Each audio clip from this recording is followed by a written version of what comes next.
and gentlemen, welcome to Civil War. I'm joking.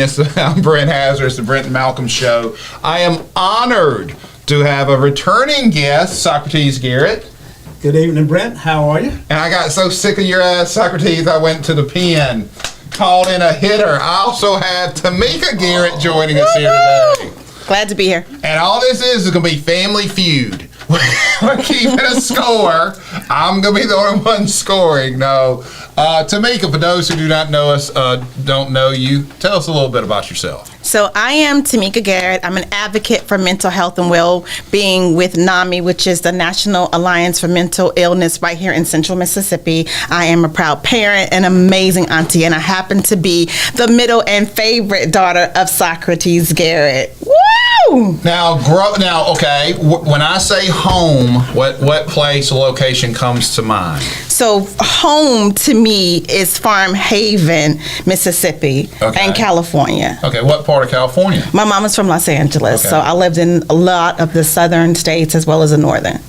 Interesting. Now, compare Los Angeles, I've never been, to, let's say, the Jackson metro area. You can't. Come on. So I'll do this justice. Okay. I'm from both worlds. So there's part of me that's the country girl because I grew up in Farm Haven with my grandparents. And then my mom was from Los Angeles, and I spent most of my life in Los Angeles. So I'm happy about being both of those, right? The country girl and the city girl. I can't imagine having one without the other. But there is no comparison. I mean, California is what it is. It's extremely expensive. It's super fast. You need to have your stuff together or you'll get ran over. And then there's let me stop Jackson. You there. Okay. When you say have your stuff together, and what expound on that a little bit. So, I mean, get you an education, get your trade, learn something, because it costs a lot to live there. One. And then there's the competitiveness among women itself and the industry. Of course, we know it seems like all over the world, men make more money than women, even if they have the same qualifications. So that's what I mean. Okay, now let me stop. See, now I've got two tangents I got to go off on. The population density there, like I have friends in New York, and they would tell you, we really don't care why there's racism, discrimination. The equality factor is there's 10 people behind that door waiting on your job at any time. As soon as you don't do your task, they know there's 10 people waiting for your job. Here in Mississippi, you can hire and fire saying, give me your input here, Socrates. I've gone through people, and then you realize, there's a limited pool here who are trying to be professional or trying to apply. You do not have a limited workforce in LA, correct? So I moved from there in 2007, and I moved back to the South. So there, you're absolutely right. Back then, I would say there was a bunch of people that were qualified for that specific job, whether it was education or they learned these skill sets from somewhere, right? So I would agree with that. And then Jackson is just a smaller place, so the pool, of course, is less. It's not good or it's not bad. It just is. Right. Now, you looked like you disagreed with me on a few of those topics. Well, when you mention, I think when you talk about race and all that, I learned a lot when I moved here. So not to say that I was naive, but in California, there is no, let me be correct about it. The separation is not as obvious and strong as it is in the South. Like sometimes I still think, are we back in 1950 something, like the Twilight Zone? No, totally. And okay, let me ask you here. If you had to put a date, California is 2023 right now. Mm-hmm. Comparatively, where are we in Jackson? What year compared to California? I know we're 2023 here now, but what year? Maybe for some people, the 70s or the 80s. Okay. Now, you're talking about socially, or are you talking about technology, or both? Or? I'm talking about all of it. Okay. Yeah. Well, no, once again, I had a friend who lived in Miami, and what I realized and what you hit upon, I call it small town-itis, where some friends of mine from Gainesville went to Ole Miss Law School with me, and they said, Brent, y'all are not really racist, racism is just another segregation, because over here the people from Brookhaven aren't talking to the people to the coast, and the people from the coast aren't talking to the people from DeSoto County, and the people from Jackson are sitting over here, the people in the Delta over here, because y'all don't understand, when you go out in a big city, you don't know anybody, but these people are going out with people they knew since 6th grade. But we never work on socialization, and we never develop a common we, because there's no need to, because I'm never going to leave Brookhaven. Agree, disagree? I don't know about that, because I still see racism here based on race. I see the lack of support for women in business because it's a woman. Although she's qualified and can get the jobs, I just see the discrimination because she's not a male. And I'll leave that other side part that I always say out. Wait a minute. Wait, you're not leaving anything out on this show. Because she doesn't have a body part, so that makes her, a female. So, I think some of it is both. I think there's a little bit of what you're saying here, but I also believe in the South, specifically Jackson, and don't get me wrong, I love Jackson, Mississippi. Like, I rep 601 all day long. It has its things that it needs to work on, as every state does. But a lot of it, to me, is still segregated. Oh, no, I agree with that, and purposely done in some parts. Do you think we would be so segregated if there was technology or like a natural port like Mobile, New Orleans? To me, I'm not ignoring 400 years of oppression. It just seems like the lack of traffic, innovation, that's all tied into kind of being in this agricultural small town. Right. This is how things are going to be, and this is who goes to church here, right. and there's no real challenges here. I agree with some of that. So they have this STEM program, and they're trying to come up to date with technology, and I think that's wonderful. But some of that stems back from generations to generations. It's what you teach your kids, then they teach their kids, and some of that is hard to stop at some point if you're not intentional about it. I had the luxury of having a father who was in the military, right? So he got an opportunity to meet people from all over the world. So there was no, Tamika, you can only hang out with these people, right? It wasn't like that. You like people because you either like them or not because of who they are, not the color of their skin or the language that they speak. But I wasn't raised like that. If I had been, then my whole thought process would be completely different. And I see that in generations to come in the state of Mississippi. Greatest strength or asset, characteristic of your father? Greatest strength. That he believes in his family like no other. My dad stands behind his kids and his family, period. We're going to transition. That's a strong opening from your daughter. Yeah. So I'm going to have to probably, if I'm grading, I'm going to go 7. Okay. 7 points for her. Okay. Your comments about some of the topics, do you disagree, want to jump in? You just sitting over here like a lump. No, I thought you guys were having a great conversation, and I thought maybe that you were going to learn something there for a moment. But, I see that, you reverted back to not having anything. So right now, here we are, sidestepping, that's 7, -3, if we're keeping score at home. I thought the conversation was absolutely good. Thank you for the commentary. Do you want to answer? Yeah, I will. Some of the things that you were discussing and that Tamika was talking about, I take some exception with. Okay, and specifically? That's the South in general, in terms of what it has to offer. It's not as fast. It's not as competitive as she outlined Los Angeles to be, and which is correct. But there are some other intrinsic values that it brings. Sure. That California will never have. Like? It's smog-free, for one thing. Okay. Okay, we don't have traffic jams, for 2. We have great outdoors in terms of recreations and parks and fishing and hunting within our ability to walk to get to. And so the South brings about a different lifestyle. Now, we don't deal with the economy as much. We don't burst nor boom depending upon what the economy is doing. We're kind of just stuck where we are. And that's got a lot to do with Mississippi's desires. It didn't have a desire to grow and become an economic mecca for people and its citizens. Is it we don't lack the desire, or because of the agricultural asset here or soil where they could have farms and not having a natural port? Or not, I mean, we technically don't have Memphis, but Memphis is there. And we technically don't have New Orleans, but New Orleans is right there. So it seemed like we kind of missed out on two major assets just because of boundaries, geographical boundaries of states. We don't necessarily miss out.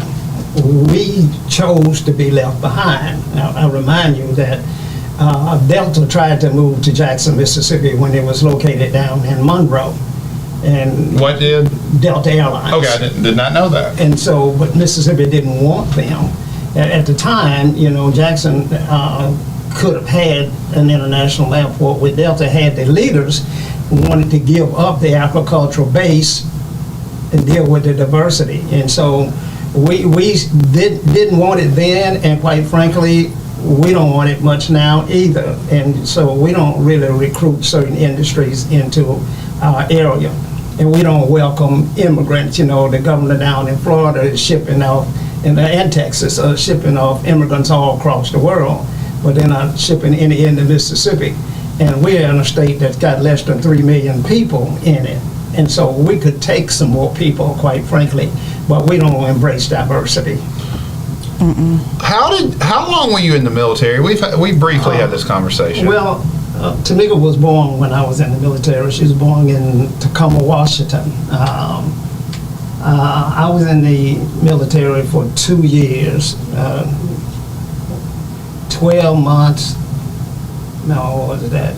23 months and 22 hours. Because I was standing at the door to get out. No, that's what I want to get to. How the hell did you take an order for 2 years? It wasn't easy. It wasn't easy. First of all, back in 1969. Now, you were in the Army? I was in the Army. And I was drafted in the Army after having graduated from college. Not as a farm boy, that turned 18 in the height of the Vietnam War. I was graduated as a college graduate. Now, why do you bring that up? Well, because most times you would think that once you have acquired an education and able to move in some other areas, that you wouldn't be subjected to the draft in the Army. Now, so I was shocked when I got the notice, quite frankly. Do you believe that was based on your race? I believe it was because of the database that was kept in Mississippi. Had I been born in California and graduated from UCLA, I would not have been drafted at that point.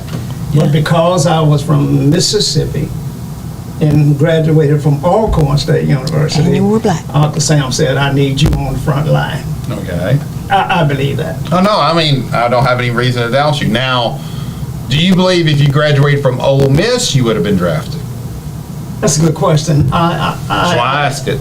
Yeah, and Ole Miss has so many privileges, more so back then than now. Playing fields have sort of been level, but Ole Miss had so many privileges if you were white. And of course, you didn't even get in it if you weren't white until James Meredith running that party. They didn't take the bar exam. You graduate from law school. If you graduate from Ole Miss, you're deemed to being smart enough to practice law without taking the bar. So now let me stop you there. So the answer to your question is that if I had graduated from Ole Miss, I would not have been drafted. But that was because it was the only law school in town till MC came here. So if they were failing, if you pass the only law school in town, what's the point of having the bar if you're the only game in town? Now MC sued, and that's why everybody had to take the bar. But I'm glad they did, because they were just letting all white people out of school, and they could become lawyers without any demonstration that they learned anything when they were in there. Well, I mean, just because you pass the bar doesn't mean you know anything. Oh, really? It means you know a lot, though. No, it means you can tell. I know a lot. Because a lot of people didn't pass the bar. Right. Today. that graduate from law school and still can't pass the Taking a standardized test, and I do believe this is why the ACT and SAT are being de-emphasized, it can be a learned skill. You have certain people, to me, logic games, if you get into a logic game, it's like being a chess savant. Some people can look at them and say, I sincerely don't know if you have logic games on standardized tests. I'm sure you encountered them. But it would be like, Tamika doesn't like Brent. Socrates doesn't like being on the left of Brent. Where's everybody sitting? Some people can look at that and just answer it immediately. So I can look at those problems and be like, no clue. But that's not showing that you can be a good doctor or be a good professor or be a good litigator. So why is it still required? A lot of schools are dropping it. Oh, okay. Now, but the problem you get into, how do you test? Because we can all agree the high schools in New Hampshire, in California, Florida are not equal to having a 4.0 in those states compared to Mississippi are different. Yeah.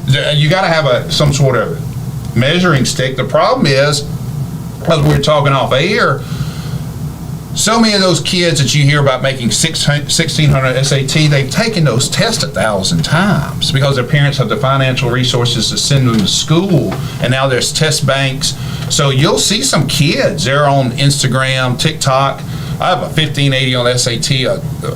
It's not, you can't have a 4.0 anymore. It's like a 4.5 or 4.5. You get extra credit for advanced placement.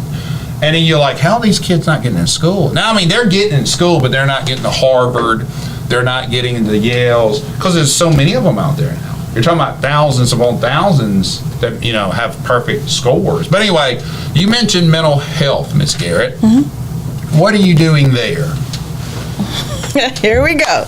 So I have an organization called Stilettos on the Pavement, right? Okay. It's exclusively for professional business women. And what I understand firsthand, it's not something I read or saw in a movie. I was diagnosed with having manic for anxiety and depression, right? So when I did that and began to understand how I needed to manage my life to be able to thrive and not on the streets or, all medicated where I'm physically here but not mentally here, once I was able to understand that and take accountability, then I realized I needed to be able to help some other people. And so inside of Stilettos on the Pavement, we do just that. We encourage people to talk about their entire being, so their finances, their mental health, their every single thing, not just one part of who the women are, so that they're able to be successful. And a lot of them are entrepreneurs, or we want them to think about entrepreneurship. So that's one aspect. And then as the numbers increase, because of COVID and even before that, we are doing some things are in the works right now with some nonprofits in the state of Mississippi, but specifically Jackson, so that we could talk to our young kids, because a lot of them don't understand what's going on with them. So we want to be able to provide resources and counseling for them and their parents or their guardians, so that they're just not like, oh, just say a prayer, you'll be okay, or they're just not on medication and no one's making sure that medication is for them or offering them alternative things besides medication. Your generation, how do you recognize yourself? What generation are you? I don't know. We're early on. You don't know? I would assume baby boomer is. I guess you could categorize it as that. This has never come up in 97 years of you living. He is not 97. Sure. I'm positive. Were you there when he was born? No, but he's 76. Looks great. So the deal is, I guess you could categorize it as baby boomers in that period after the Great Depression. So I do believe you know this, but just I go to a therapist once a week. Oh, I didn't know that. And I go, one of the issues I have is high anxiety. Now, I used to work out all the time, and now I'm working on being I didn't even know this was a thing, counter-dependent, not codependent. I have tremendous antisocial issues, and I also might be a workaholic. I hate everybody. White, black, green, yellow. Mr. Bill's looking. No, it's not. That's a sad one. Oh, it's beautiful. But I love people. I'm a rageaholic, and I am at peace when I'm at rage, because there's no self-doubt when you're fighting. There's no, well, maybe he's saying this, or maybe he's going to do that. You're full out When I'm at war, I'm at peace. Now, Oh, well. go ahead. We're up on a break. Oh, I'm sorry. We're going to be right back after this break. Just when we were getting into it. We'll We'll be back, you guys. Looking for the hottest content in the city of Jackson and surrounding areas? Check out WeBelieveDigital.com. Also follow us on Facebook, Instagram, TikTok, and YouTube. We Believe Digital Podcast is here for all your podcasting needs. The Mississippi Link is an African-American female-owned newspaper with a trusted voice that is highly respected throughout the city, state, and nation. Our motto, Keepers of the Knowledge for People. 1993 significantly influences the thoughts, attitudes, and buying decisions of its readers.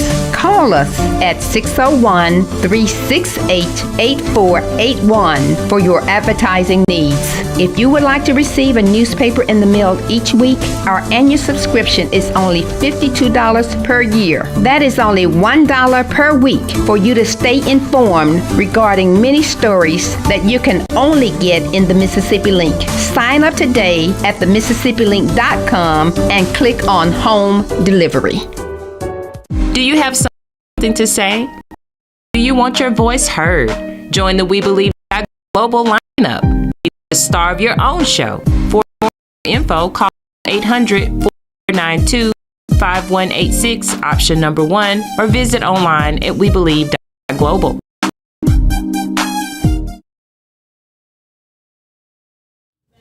Welcome back to the Brent and Malcolm Show. Malcolm Johnson, my friend, could not be here. We had a wonderful fundraiser for him a couple days ago, and it had Richard Schwartz there, Wilford Beal, P.J. Williams was there, David Archie was there. So please keep him. He's out. Malcolm's campaigning right now, but please keep him in mind on August 8th when you go to vote for the next supervisor in District 5. But back what we were talking about, I did not realize how much anxiety I had. I would work out constantly at school or play basketball, and I was burning a lot of it off. But I physically can't go work out for 4 or 5 hours, and I have professional issues that keep me from that, but mostly because I'm 50. But then you realize, I can't sleep at night. Right. Or,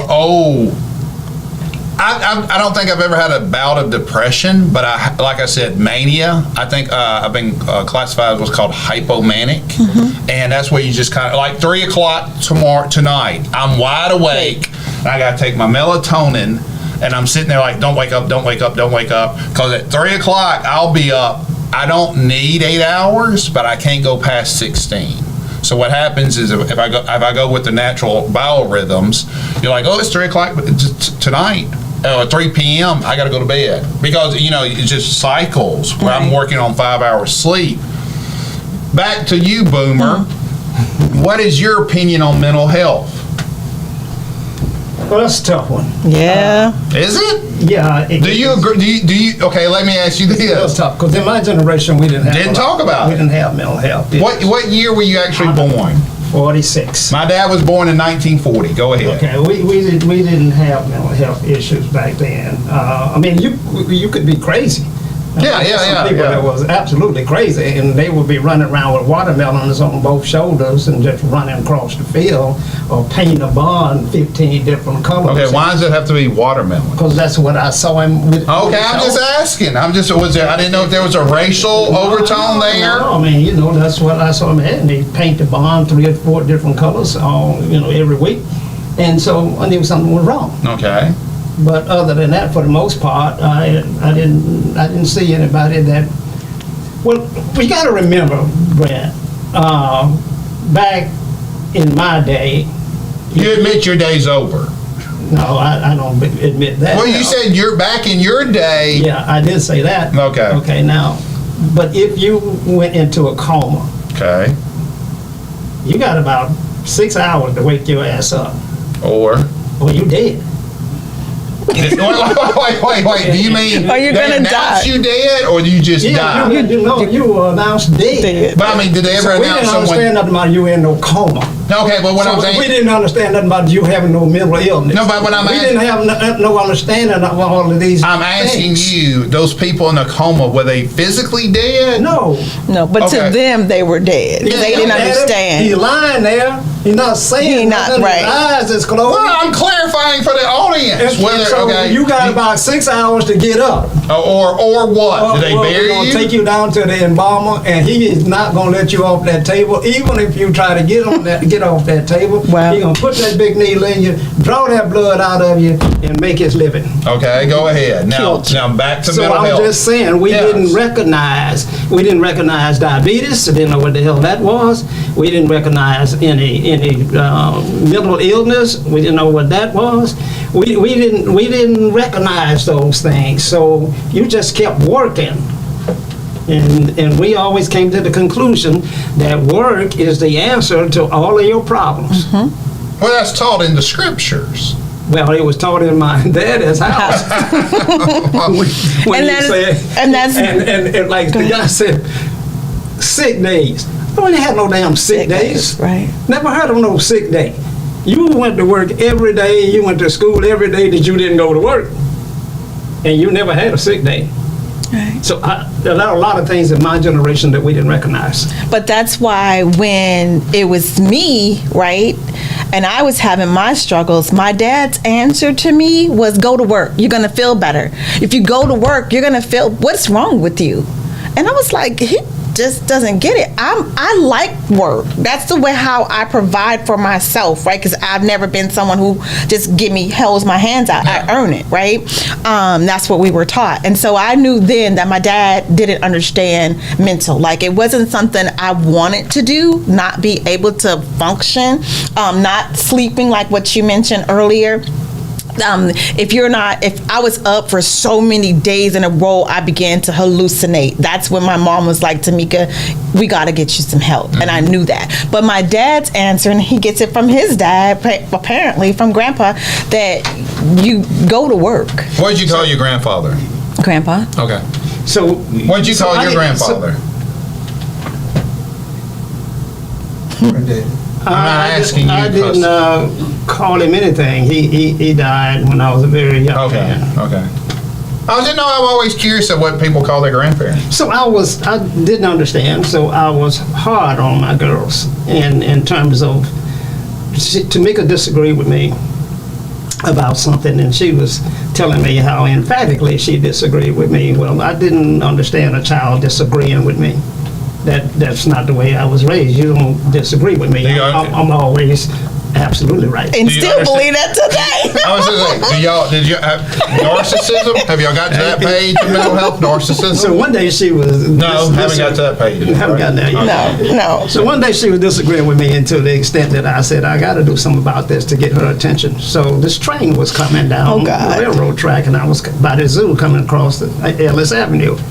So I saw it coming, and I said, okay, here we go. I'm going to get her real attention. And did. And so I waited till the train got all... No, wait, is this a symbolic, or are you talking about reality? This is a reality. This is Okay, reality. He okay, scared the okay. shit out of me. Reality. Now, you're talking about the small train at No, the I'm zoo talking or the about big train? big- Locomotive. The big... How old is your daughter at this time? She's 14, 15, somewhere in there. But she's talking back to me, and I didn't know how to handle that. And so I said, okay. Then, of course, you remember the old saying, your dad probably told you, I brought you in this world. I'll take you out. I'll take you out. So I kind of believed in that. And so the deal was then I said, this train's going to hit the back of this car. I'm going to make absolutely so it's going to hit this car with her because she's on that side.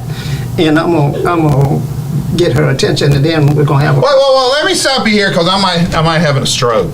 You want to get your 14-year-old daughter's attention by having a train hit the car you were in. Absolutely. You're an idiot. Absolutely. That he was in. Yeah, that he was in. Yeah. But go ahead. Absolutely, that's the way it was. Okay. And so I was a little bit hard on him. And You know, there's switches. There were switches in the Delta. I don't know if y'all didn't have switches here. He didn't do that. He whipped me one time and I had an asthma attack and he never did it again. Yeah. But it was his tone. He really didn't have to. But this story is, I was there in real life, so he didn't have to whip me because because if my dad said something in a tone, I knew to get myself together. Unless it was my mother who said, if you disagree with something or you have an opinion, it is okay to voice that as long as you're respectful. There's a train about to hit a car. Right. Okay, so we're not leaving this story. Please Go don't. ahead. No, that was it. The train. That was it. Okay, where were you? The train just missed the car by inches. I was and then scared. she pulled over. She said, I agree with everything you're saying, Dad. Who was driving? I was driving. He was. She said, you are absolutely right. I was absolutely wrong. I agree with everything you were saying. And she got on the phone and she called and she started crying. She said, he's trying to kill me. He's trying to kill me. And she called all our family members. I called my sisters. And said that I was trying to kill him. Well, I wasn't. I was trying to get her attention. That's one way to do it, about to get both of us killed. Okay, and let me say this. My dad was a functional alcoholic. You know, he worked about 60, and I heard the same thing you heard.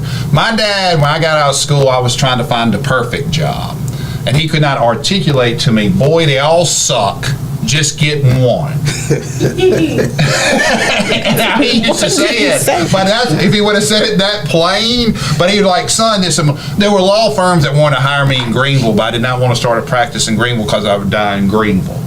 But my dad was bipolar, and he was self-medicated through vodka and Percocet or back pain. Been there. But he would tell you, I don't have a problem because at 6 o'clock I'm at that table, I'm cooking breakfast, and at 8 o'clock I'm at work. As long as I provide for my family, it ain't a problem. Now, whether he was up all night, and like I said, one of the issues that no one wants to talk about, because we don't talk about mental health. We don't. Is because I love my dad till this day, miss him every day. You didn't know who was walking in that door.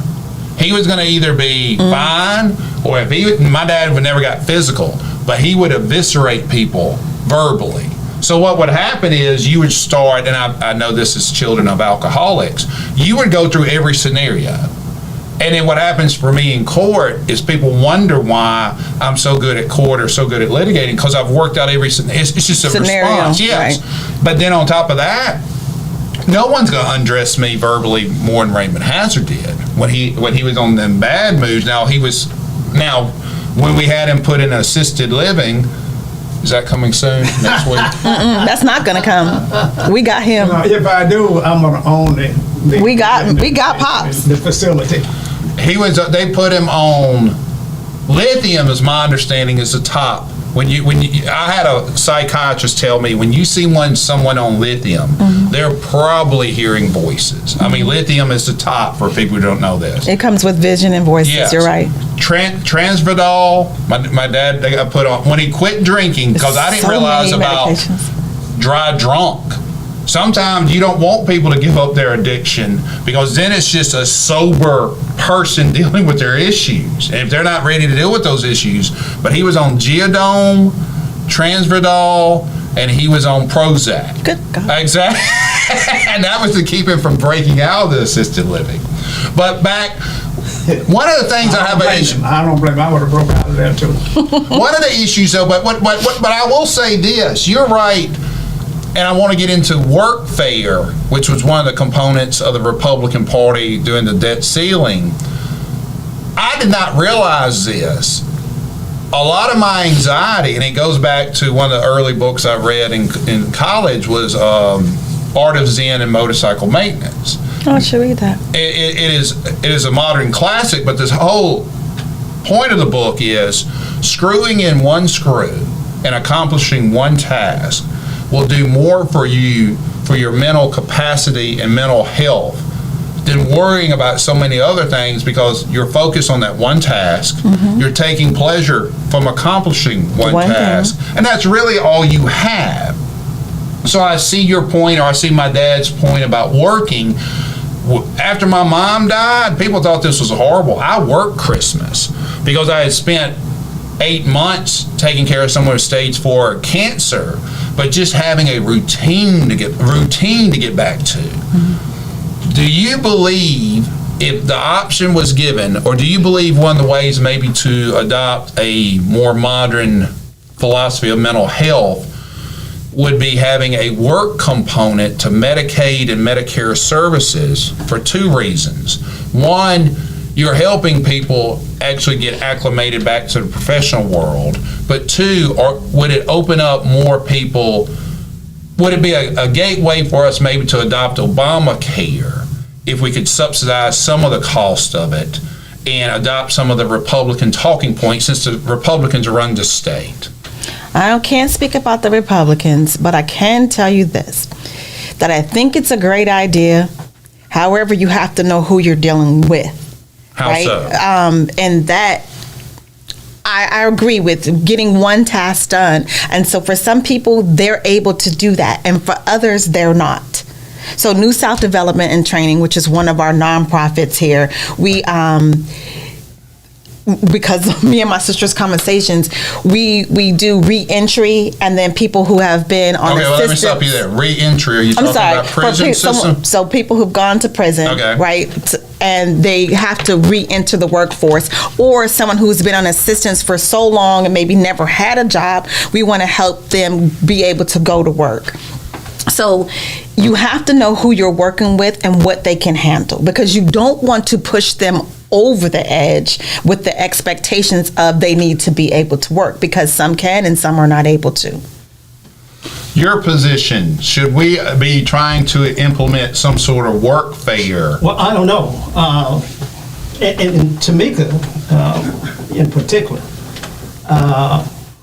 if she's suffering from anxiety or something, she is really got the same energy level of me. She is really now moving at a pace beyond normal. That's the manic where you were talking about. Yeah. So And for those who don't, she's moving, she's thinking, she's creating. I get a lot of shit done, but it wears me out. Oh, yeah. Yeah, and so I was trying to say, well, maybe we can sustain this level of activity. Just for a little bit. Let's go back down to being a normal person that wants to do 8 to 5 kind of things and go walk in the park. So I think a work ethic is there. In her case, she doesn't need it. She's. I'm not talking her case. I'm talking about right now for Medicaid. If you're on Medicaid and you're from 18 to 65 and you do not have a job, should the state of Mississippi require a work component, whether it's for nonprofits, churches, or donating these workers to Socrates Garrett Enterprise? I don't trust empowering the state of Mississippi to have that much control over individual citizens. It's just too much history here where they have abused that concept. That's why, I have opposition to 1020 with the police department that we didn't elect, because I have vivid remembrance of incidents that occurred in my community where folk rode in our community and had their own way with women and children and destroyed many men's lives. A lot of people got killed. And so I don't trust the state to have that kind of authority over its citizen, requiring a poll tax to vote or requiring a work component to receive any subsistence is not a good idea for the state of Mississippi. Okay, who's it a good idea for? I have no idea. But it's not for us. Much about other places as I do. Mississippi, I haven't been born here and been here most of my life. Okay, you're chiming in. Is it your position that the status quo is good for Mississippi? What do you mean? Well, if we're not changing, you said work fair is staying the same. My position is we're last. I don't care what we do. And I'll use this example. I knew Chris McDaniel in law school. I do believe Chris McDaniel is a lot of hype because he's going for that Tea Party vote. When he was in law school, we'd play pickup basketball, and it'd be everybody out there. You wouldn't notice him versus anybody. I do believe it's somewhat of an act. He and I have gone back. I don't know what Delbert Hoseman's done. I just don't know what he's done as the second highest elected official in the state of Mississippi. And everybody says, well, he's from Jackson. I don't remember him saying anything about Jackson Water, Jackson Sewage, bringing in jobs for Jackson. I've missed all that. So I'm for Chris McDaniel, and people are like, well, you're going to get the crazy. I don't care what we get in, but I know we're last here. So I'm not staying last, so just bring in change. Just let's try something new. If we're last, and I do believe mental health care is one of the issues that we're last in, but I mean, and they're steady taking it away. Yes. They don't want to fund it, and it's. What would you do to help not only people with mental health issues, but help the state just in general? Because we could throw in, infant what's the word I'm looking for? Mortality. Infant mortality. And children dying. We could be talking about pre-screening for cancers. We could be talking about diabetes, heart disease. You can throw anything in there with health, and we're coming in last. If I made you queen for the state, what would you implement? Can I answer that when we come back from the break? Yes.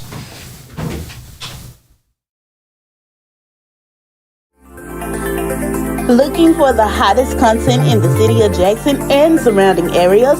Check out WeBelieveDigital.com. Also follow us on Facebook, Instagram, TikTok, and YouTube. We Believe Digital Podcast is here for all your podcasting needs. The Mississippi Link is an African-American female-owned newspaper with a trusted voice that is highly respected throughout the city, state, and nation. Our motto, Keepers of the Knowledge for People Who Speak the Truth, since 1993. Link significantly influences the thoughts, attitudes, and buying decisions of its readers. Call us at 601-368-8481 for your advertising needs. If you would like to receive a newspaper in the mail each week, our annual subscription is only $52 per year. That is only $1 per week for you to stay informed regarding many stories that you can only get in the Mississippi Link. Sign up today at themississippilink.com and click on Home Delivery. Do you have something to say? Do you want your voice heard? Join the We Believe Global lineup. Be the star of your own show. For more info, call 800-492-5186, option number 1, or visit online at webelieve.global. Welcome back to the Brent Hazard, Malcolm Johnson show. But I ask you, Miss Garrett, if I made you queen, you can limit it to mental health, or you can just address the whole state. What would you do to try to get the state closer to the Los Angeles model? So that's a loaded question, right? How is it loaded? So it's loaded because it has so many different components to it, and I cannot compare the state of Mississippi to any other state. How would you improve the state? So what I would suggest is getting the nonprofits and the businesses that are profitable, that specifically, that's what they're doing. If it's mental health only, then we get with those individuals and think about what works for everybody involved inside of the state. Because you can't do what works in California here, because Mississippi is very different. Not just Los Angeles, but Louisiana, Memphis. There may be some similarities because they're relatively close, but it doesn't work. Everything doesn't work everywhere. Oh, I completely disagree on some level. I mean, you have population and demographic somewhat changes, but if you're not looking at other states as successful models, we're not unicorns here. There's racism all through the South. Right, and that's why I said I wouldn't compare us to California, the West Coast. I may look at Louisiana or Memphis or somewhere that's a little bit closer, to find out what they're doing and what would work for us. 5 changes you'll make if you're queen of the state. 5. Give me 5. When it comes to mental health? In general, just 5. Okay, so one, I would do a better job of educating people on mental health and the importance of that. Okay. That's one. The second thing is I would try to figure out some kind of way to get people to understand the importance of diversity and inclusion. Okay. It's not just one race here that should rule the world. That's 2. 3, I would definitely have more opportunity for women to be empowered and supportive of one another in business, because we have to go through so many different things. My dad's always talking about my words, so that's 3. The 4th thing I would do is definitely talk about the education for our young lives, because they need it. I would try to improve that some type of way. And then 5, I would think about the leadership. And again, when I look at the leadership, I would talk about inclusion and diversity working together to benefit the citizens of the city. out of every dollar, let's say a dollar that I make tomorrow, in your opinion, how much of that dollar should go to help other people, other citizens of our state or country? Tax-wise. How much of that dollar just $1. should go? Yeah, what percentage? Because the issue I have with social programs is this: everybody wants everyone to do well, except someone has to. I mean, we're 32. Is it 32 trillion in debt right now? Somewhere around there. Yes. In your opinion, what the people you're talking about didn't create that deficit? The country created the deficit. But everybody can't afford. Forget the deficit. Just go back to my original question. There's no wrong answer here. But everybody can't afford to. That's hard because everybody can't afford to give the same amount. So that's just like tithing. Like you can say, ideally, we're supposed to give 10%, but some people might say, I can't afford that. I guess I shouldn't compare that because whatever you have, you can give 10% of that. If I only make $2, I could give that to God. You know what I mean? So that I get more. But for you, your answer is, I can't put an amount on your money what you should give to help other people. No, I'm talking about the average citizen. How big should government be? Should we go toward the Sweden income tax, if I'll get it straight? They have one of the better health cares, but I think their income tax is close to 85 to 90%. But they'll tell you that's what we pay to have one. You know, you never go bankrupt with cancer. You never go bankrupt with a heart attack. Okay. So in your mind, what percentage should we pay in general of the dollar that we make to the government for these social programs, or do you see it being more nonprofit and private programs? No, I think it needs more help than that because they have a lot of nonprofit and a lot of private. So, but to answer your question, I would, if I threw something out there today, I'd say 7%. 7? Mm-hmm, that's what I would say. Oh, you're a lot lower than I would. I mean, to me, I think at least 30 to 35%. How are they going to live if you're giving 30 to 35% of... You said 7. Yeah, I said 7%. I'm higher than you. Okay. Am I not? No, you are. Okay, so I'll ask you, how are they going to live on 7?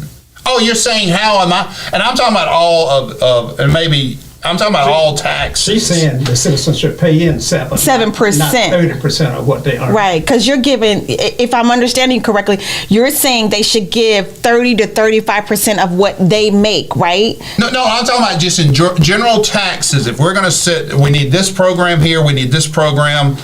At some point, we just have to have the real conversation. And this is what I used to run into. We started youth court, drug court in Hinds County. I didn't start it. I was one of the early prosecutors, and we would have 65 beds. And I would tell people, hey, you got to get Brad out of here. Why? Brad's parents didn't come up here. Brad's, skipped 3 but hearings. But then now we're going over here. If you're giving 35%, I'm just trying to figure out if I make this amount and I'm giving 30 to 35%, how am I going to live? That's the question. That's the question. Well, and I think that the clarification here is that he's talking about what the government should spend. So whatever your percentage that you paid into the government. Yeah, what would okay, so I misunderstood the question. Yeah. He's saying the government should spend 30% on social programs. Well, no, not just social, but what I'm saying is what we have to come up with as a country, no one wants to cut Medicare. Oh, God forbid, but no one wants to talk about when Medicare was passed in 1933, the average life was 60. Medicare kicked in at 65.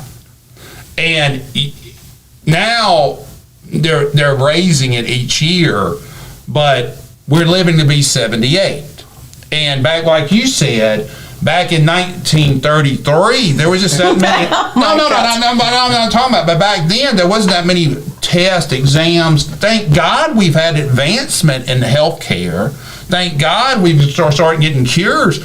One of the problems we'll have as a society is if you cure cancer, which my mom died of cancer, my grandfather died of cancer, but you're going to have a population boom, and there's only going to be so many limited resources. And it's the same thing. We can't continue to bail out people in Biloxi because of Katrina. We can't continue to bail out people because there's a pandemic. We can't continue. At some point, we have to have the hard conversation, going back to the drug court issue. I wish Brad's parents would come. I wish Brad would take his addiction seriously. But there's 150 people on the waiting list, and I got 65 beds. And that's why you would say Brad gotta go. We gotta try Ted. We gotta try Jerome. We gotta try Jermaine. We gotta try somebody else because I got 65 beds. And at some point, we've got to look at this. To me, if it's sustainable, on it paying for itself on what, and like I said, indirect costs. To me, we could have a huge conversation about prisons because I was having a wonderful conversation about Sonoris Green with Sonoris Green.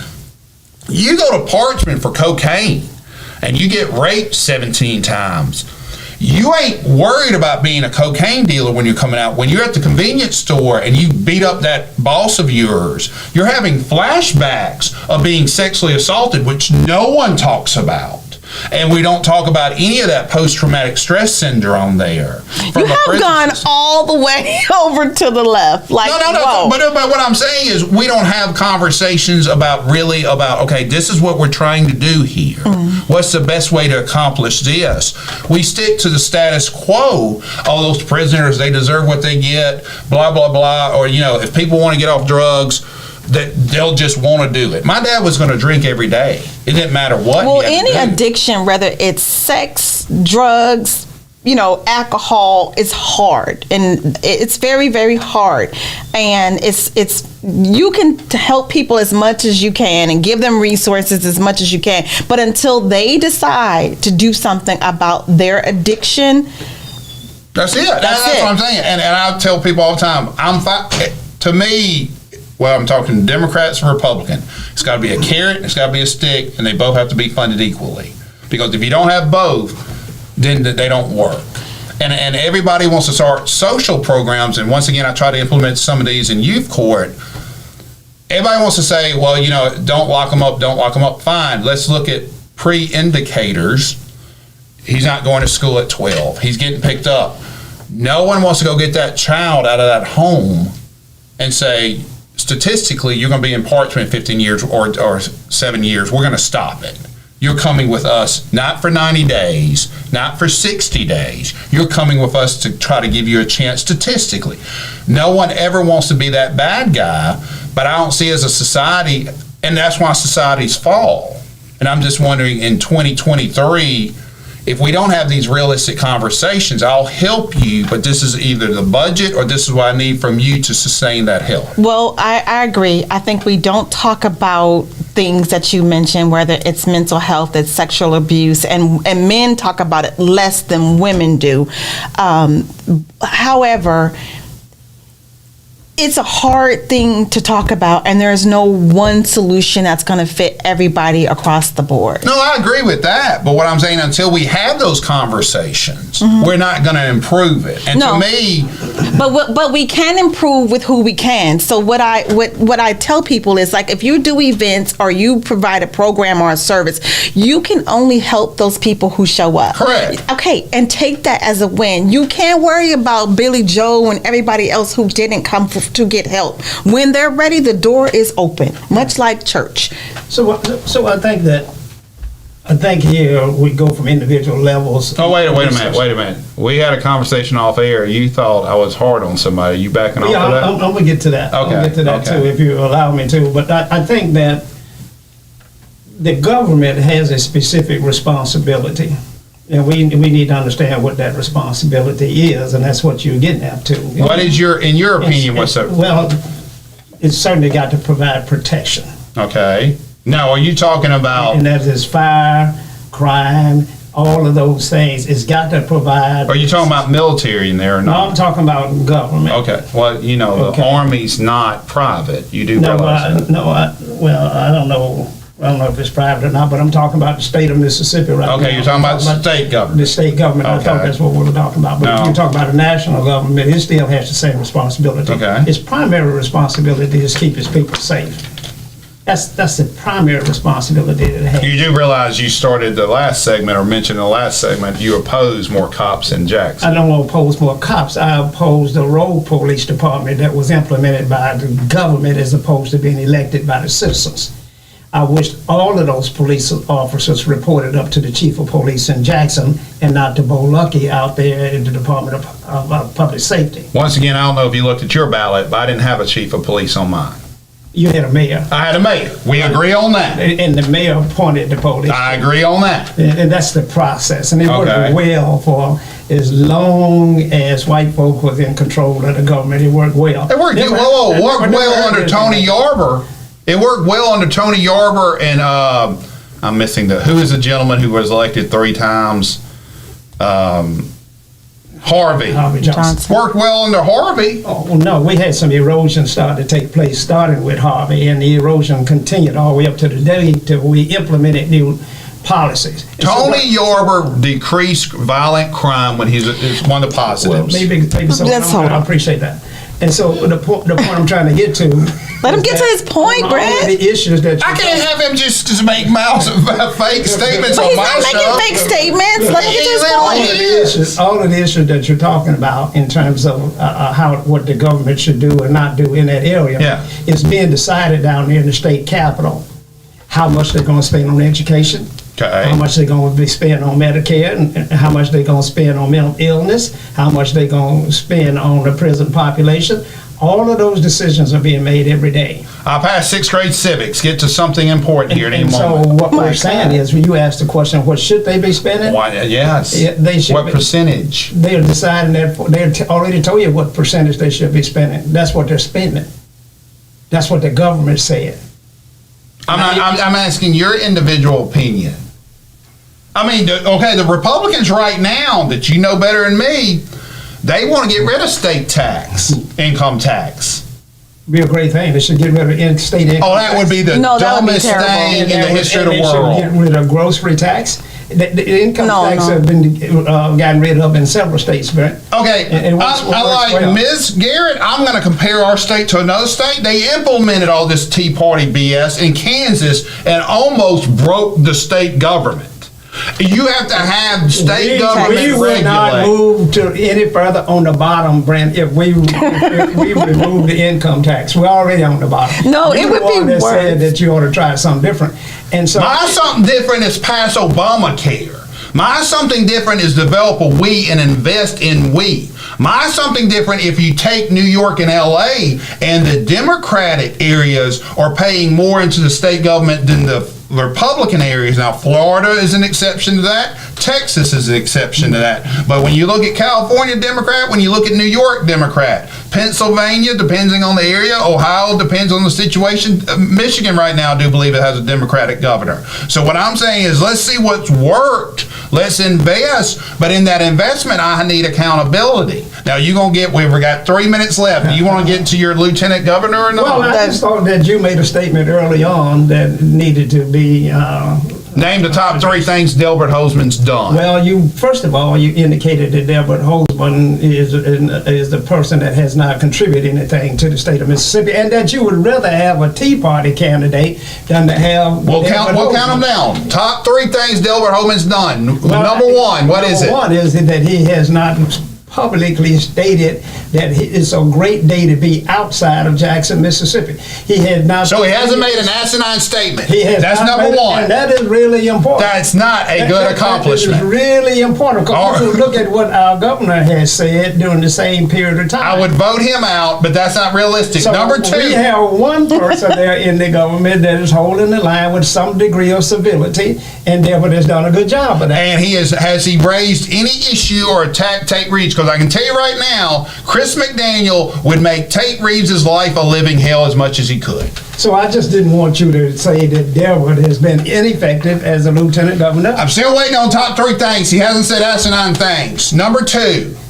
He's done. You remember that time he led that protest to get Jackson water? You remember? I don't either. No, I don't. You remember that time he had that committee to address race relations? I don't either. I don't either.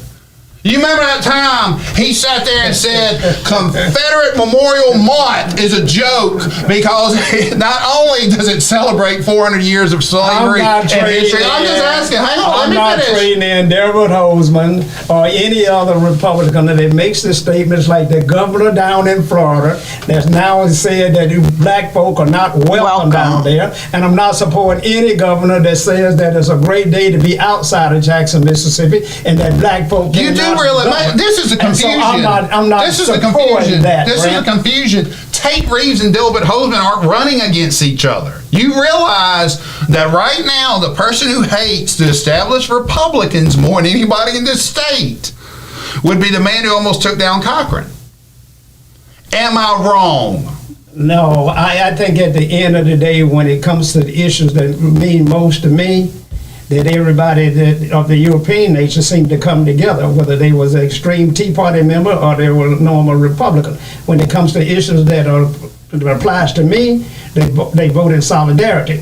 Example being, that's why we can't elect any qualified African American person to a statewide office regardless of his candidates, because white folk band together. That's why Obama could Obama could not get greater than 40% of the vote in the state of Mississippi when he's carrying 65 and 70% of the vote in other states. I'm going to let her have the last word, and we're running out. What African American that's running in this election is qualified for any position? Oh. Just name them. That is running in this. In the state elections, name a qualified African American that qualified, and because maybe I missed them, name them. That's not running? That is running currently. That's on a ballot. They're going to walk in there in November. Name them. Well, you got a black person running for governor. Once again, a name would help me find them. Robert Hickenbottom is running for the governor of the state of Mississippi. You didn't say which party. You said just name him. He's a black man running for governor. Look at someone having to dig. So, in summary, to summarize, Delbert Hosemann deserves to be reelected because he hasn't said asinine things. The most qualified person, African American, who's not running with, he's running with the Europeans, is Robert Hickenbottom. That's what your two answers are. I'm just answering your question, Brent. You asked me to name one, and I did. Ms. Garrett, I want to thank, first of all, Socrates, thank you for coming on the show. You always make me look 10 times smarter. But so cold-blooded. It's not. Ms. Garrett, for those who, one of the things I do believe we could succeed on mental health, I look at it as coaching, and one of the reasons I go to the therapist is, and I swear on this, I was treating all personalities the same, and I was expecting everyone to be me and the way I would respond. And like I said, you would not believe how many narcissists I deal with. And I was trying to say, if I explain this to you in simple terms, you will make a good business decision that's good for you. And then I was finding people like Republican lawyers, which are insanity, or plaintiffs' lawyers who don't want to make money unless their name's at the top. And then I had to take a step back and say, what the hell it is? And it's narcissist. And I look at therapy as coaching, as a trainer. Okay. How do I improve? What do people, I'll give you the last word, if people need therapy or need mental health, or you end this, and what would you want people to know about mental health? I would want them to know that you are not alone. One, there's millions of people out here that are thriving every single day, and that help is available. And as a black person, that it is okay to have a counselor. I know that sounds taboo to some people, but it is okay to go see a therapist, to have a counselor, to get it off of you and live lighter. Final score on Garrett versus Garrett. I'm going to give Ms. Garrett 52. Socrates got 7, but if you're scoring at home, I believe 468. The boy is still champ. We'll